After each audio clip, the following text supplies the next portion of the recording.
Bonsoir à vous tous. Aujourd'hui, je veux aborder la question très grave des rapports entre la France et la Chine. Pour la première fois, la presse française ose parler du fameux laboratoire P4, le fameux laboratoire P4 à Wuhan.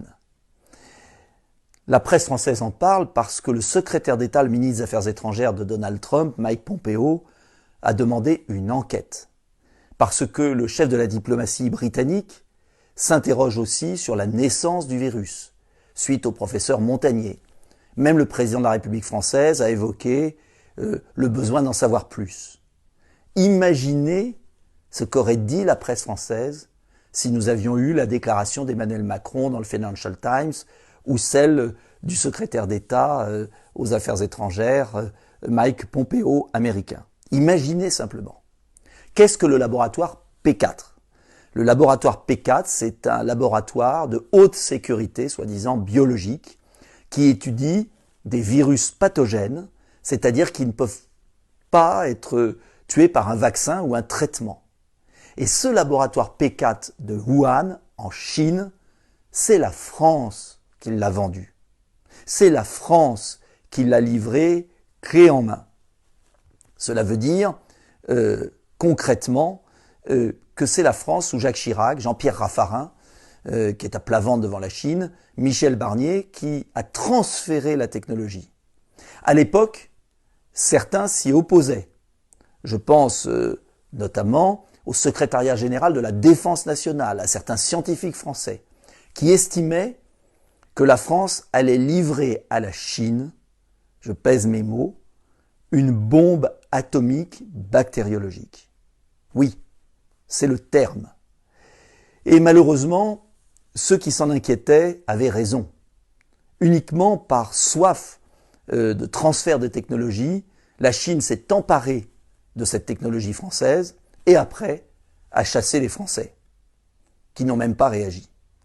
Que s'est-il passé concrètement ? D'abord, les Français ont constaté un manque de transparence sur les laboratoires P3. P3, c'est le niveau en dessous. P4, ça veut dire le plus dangereux possible, où on manipule des virus pathogènes dont on n'a pas les traitements, je le répète. Il n'y a pas eu de vraie relation bilatérale. Et Alain Mérieux, qui présidait le comité conjoint franco-chinois, a démissionné en 2015. 50 chercheurs français qui devaient travailler pendant 5 ans dans ce laboratoire n'y sont jamais allés. Le laboratoire a été construit uniquement par les entreprises chinoises qui se sont accaparées le marché. Et enfin, en janvier 2018, lors de l'ouverture, inaugurée d'ailleurs par le Premier ministre Cazeneuve avant, et puis l'ouverture en janvier 2018, l'ambassade américaine a décelé de graves lacunes de sécurité dans ce laboratoire P4 vendu, je vous le répète, par la France. Même des médias chinois, en février 2020, ont estimé qu'il y avait des choses bizarres qui s'étaient produites et peut-être des animaux de laboratoire qui auraient été vendus sur le marché à côté. En un mot, enfin, on pose des questions à la Chine. Mais ce que vous devez savoir, c'est que l'OMS, Organisation mondiale de la santé, n'a toujours pas été autorisée à mettre le pied en Chine pour vérifier ce qui s'est passé. L'omerta totale des autorités chinoises est extrêmement suspecte. Alors je ne sais pas ce qui s'est passé. Personne ne le sait.